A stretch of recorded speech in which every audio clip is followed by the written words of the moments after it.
Alright guys, I'm back with another chapter of 1 Samuel. We're in 1 Samuel chapter 29, where the header reads, "The Philistines reject David." As you can see, I'm back in my office. I'm blessed enough to have the opportunity to attend another board meeting tonight over here at Athens, and so I got some time. I'm going to be doing some Bible study, catching up on some office work as we get ready to finish the year strong here at Athens and send off our seniors and love on our students and our staff here. But I'm going to go ahead and jump right into chapter 29 of 1 Samuel, and here we go, guys. The entire Philistine army now mobilized at Aphek, and the Israelites camped at the spring in Jezreel.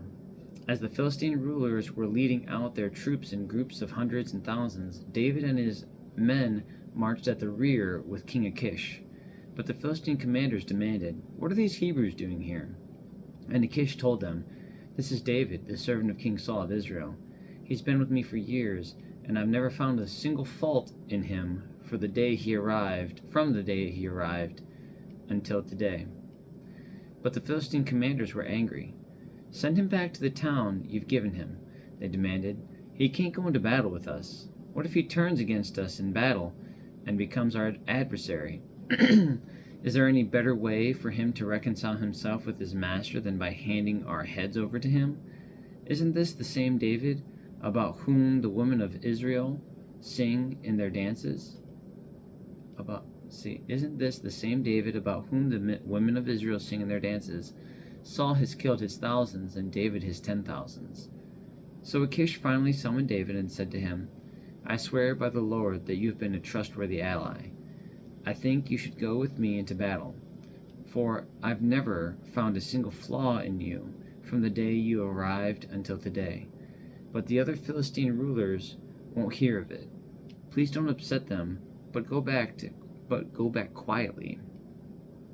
"What have I done to deserve this treatment?" David demanded. "What have you ever found in your servant that I can't go and fight the enemies of my lord the king?" But Achish insisted, "As far as I'm concerned, you're as perfect as an angel of God. But the Philistine commanders are afraid to have you with them in the battle. Now go up early in the morning and leave with your men as soon as it gets light."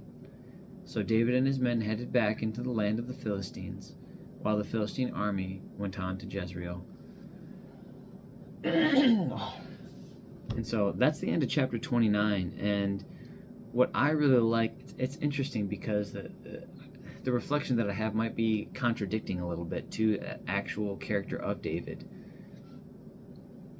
David is so true to his word and so willing to follow through based on who he is currently serving, that even while fighting against the Israelite armies, the king of the enemies that was once his enemy trusts him so much simply because he's a man of his word, that he has found him blameless and has acted perfectly in accordance with the wishes of the king he currently serves. So much so that he'd be willing to go into battle with him who was once perceived as an enemy and killed those thousands and tens of thousands that he said that they say that he killed. Most of them were Philistines, if not all of them Philistines. And so to have earned such trust with an enemy is such an amazing tribute to who and what kind of man David really is. A servant of God, absolutely, but who he's serving is just that. It's exactly who he's serving in that moment. And that's extremely honorable. You might say, two-faced, or why would he go back for? But once the other king spat him out for no reason, he simply found another king to serve, because service is what he's called to do.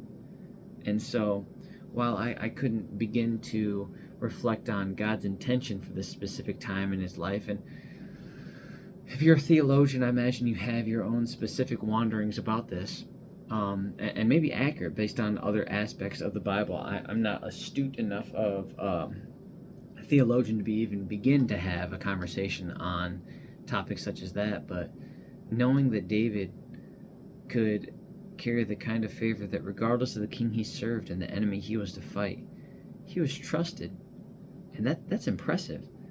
I can't imagine, the frustration someone might feel of someone who jumped from one side to the other And really it was probably perceived that that wasn't so much of a jump from one side to other as far as being a traitor in a sense, simply because the king that he served chewed him up and spat him out. And so, to some reflection, that David has simply just been a man of honor, trying to conduct himself as good as he could accordingly, and even gain the favor of a once enemied king. That's pretty profound. Just that in and of itself, which makes me even a bigger fan of David, even with all his flaws that we know that he has. And so, now that's impressive to me. But on that note, have a good night. God bless. I love you. Jesus loves you. And I'll be back for chapter 28 of 1 Samuel. Oh, I'm sorry. I'm going backwards. We're in chapter 29. Tomorrow I'll be back for chapter 30 of 1 Samuel, where the header reads, David destroys the Amalekites. So have a good night and God bless, guys. I'll see you tomorrow.